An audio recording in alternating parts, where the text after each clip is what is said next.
IVF பற்றி நிறைய videos முன்னாடியே நம்ம போட்டிருக்கோம்.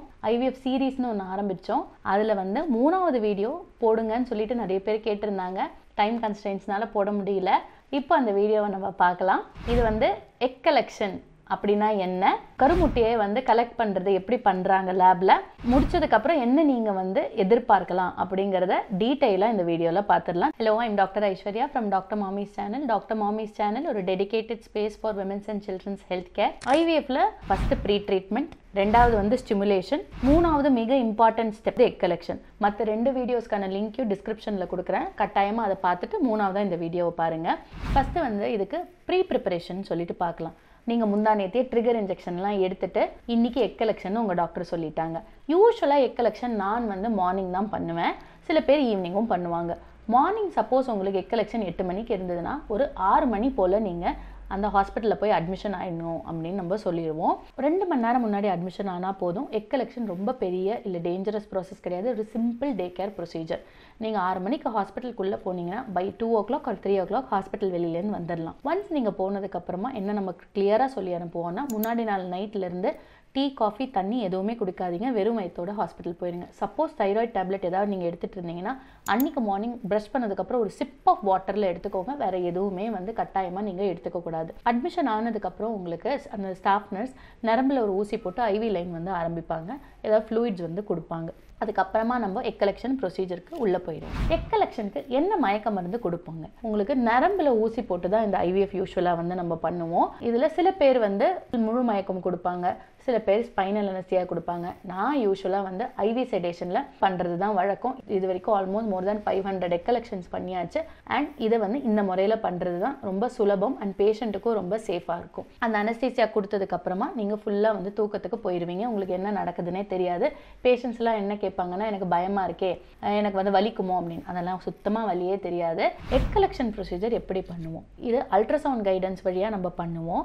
பேஷண்ட்டோட 2 சைடு ஓவரியுமே வந்து வெஜைனல் ஸ்கேன் மூலமாக விஷுவலைஸ் பண்ணிவிட்டு, இதை பார்த்தீங்களா, இப்படி தான் உங்கள் 2 ஓவரியும் நல்ல பழுத்த பழங்கள் இருக்கிற மாதிரி அந்த இன்ஜெக்ஷன் போட்டோடனே 2 சைடும் ஓவரிஸில் வந்து எக்ஸ் வந்து ஃபார்ம் ஆகிருக்கும். அதை வந்து நம்ம ஒரு சின்ன நீடில் வழியாக போய் த்ரூ த வெஜைனா நம்ம எடுத்துகிட்டு வருவோம். இது பேர் oocyte retrieval needle, 17 gauge needle. Patients என்ன நினைப்பாங்க, இது வந்து வயிற்றை ஓப்பன் பண்ணி பண்ணுவாங்களோ, இல்லை வேறு மாதிரி கலெக்ஷன்ற போது வேறு மாதிரி கலெக்ட் பண்ணுவோம். அந்த மாதிரி எதுவுமே கிடையாது. எந்த கட்ஸுமே கிடையாது இந்த ப்ரொசீஜரில். எந்த ஒரு தையலுமே கிடையாது.